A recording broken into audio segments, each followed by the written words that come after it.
To je Dynafitov Feline Up.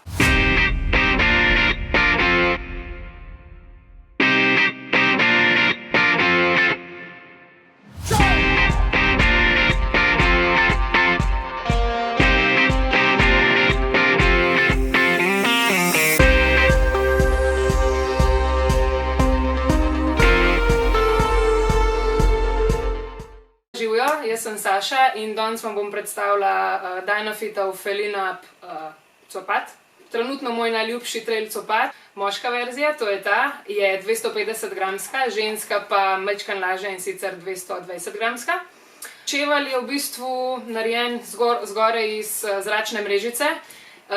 Pri jeziku pokriva tudi vezalke, kar je zelo priročno zaradi tega, ker obvaruje pred umazanijo, hkrati je pa zelo zračno. Tudi cel zgoren ostali del je narejen v bistvu iz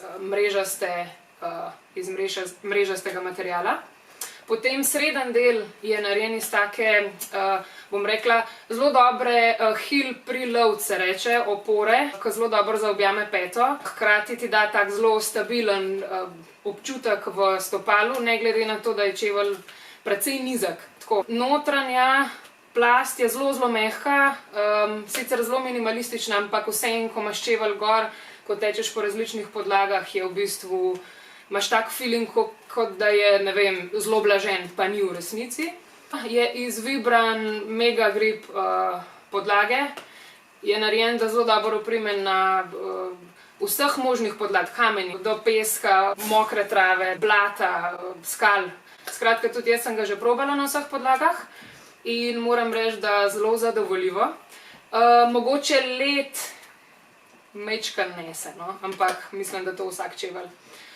Ta čevelj je trenutno naredil že okrog 1000 kilometrov po različnih terenih in je kar zadovoljivo, no, še ohranjen. Mogoče malenkost odstopa spodaj Vibram guma, ampak to verjetno zaradi različnih vremenskih razmer podlage. Čevelj je primeren za, bom rekla, krajše do srednje traile, mogoče tudi zelo dobro se odziva na trdih podlagah, mogoče kakšen makedam ali pa kakšen prehod na asfalt, če je vmes med traili, drugače pa balkane, gozd, skale in tako naprej. Plusi čevlja so vse to, kar sem prej povedala, se pravi zaščita, vezani, neke umazanije, lažje se čistaš čevelj, Vibram podplat, da ne drsi. Všeč mi je, ker je čevelj zelo lahek. Jaz imam na splošno rada zelo minimalistične čevlje in tam je zelo všeč, hkrati je zelo stabilen. Sicer pazite, ker je narejen za ozka ali srednje ozka stopala, mogoče tisti z širšimi stopali se ne boste lih dobro počutili v njem. Minus bi bil mogoče to, da so vezalke v bistvu pod to zaščitno mrežico in včasih, ko jih vežeš in potem ponovno zavezuješ, imaš mogoče majčkeno težav. Ampak naslednji model, se pravi starejši bratec tega, ima že te vezalke na elastiko, da samo potegneš, tako da ta se imenuje pa Prono.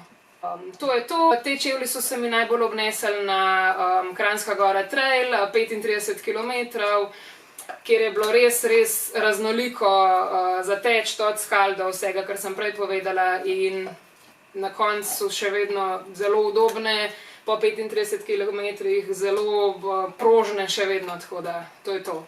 Predlagam vsem.